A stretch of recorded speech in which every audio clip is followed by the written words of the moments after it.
என் அப்பாவுக்கு அந்த மாதிரி கவுன்சில் பதவிக்கு அந்த மாதிரி இது பண்ணுவாங்க.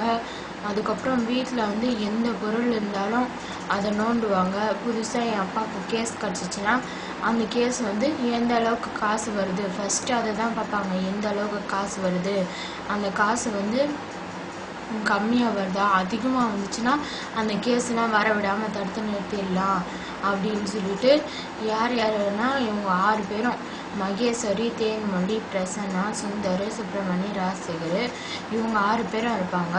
இவங்க கூட வந்து அப்பப்போ இவங்க செய்கிறது எல்லாமே தெரிஞ்சவங்க வந்து அப்பப்போ வந்து டீம் மாதிரி ஃபுல் டைம்லேயும் அவங்க கூட இருக்க மாட்டாங்க. அப்பப்போ வந்துட்டு போகிறவங்க வந்து நன்மாரன், ரமணிதாஸ், ஸ்ரீதர், இவங்க 3 பேரை வந்து அப்பப்போ வந்துட்டு போவாங்க. ஆனால் இவங்களுக்கும் என் அம்மாவுக்கு வந்து என் அப்பா மட்டும்தான் தாலி கட்டினாரு. ஆனால் வந்து நன்மாரனா ரமணிதாஸ் இந்த மாதிரி புருஷன் சொல்லிகிட்டு இருக்கா. ஆனால் அவங்களுக்கும் தனியாக குடும்பம்லாம் இருக்குது. அவங்களுக்கும் 2 பசங்களாம் இருக்குது. அந்த மாதிரி ஒவ்வொரு நன்மாரனுக்கும் தனியாக குடும்பம் இருக்குது, ரமணிதாஸுக்கும் தனியாக குடும்பம் இருக்குது. மகேஸ்வரி வந்து அவளுக்கும் நாங்கள் 2 பேரும் இருக்கோம்.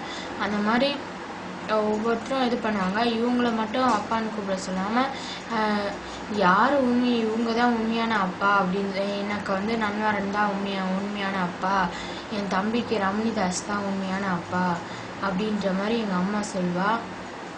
ஆனால் வந்து இங்கே வர எல்லாருமே மோஸ்ட்லி அப்பான்னு சொல்லி தான் கூப்பிட சொல்லுவாள். அதுக்கப்புறம் வந்து இவர் சின்ன வயசுலேருந்து எங்களை வளர்த்துட்ருக்காரு, அவரையும் அப்பான்னு சொல்லி கூப்பிட சொல்லுவாள். இந்த மாதிரி எல்லாருமே அப்பான்னு சொல்லி கூப்பிட சொல்லுவாள். யார் அப்பான்னே தெரியல.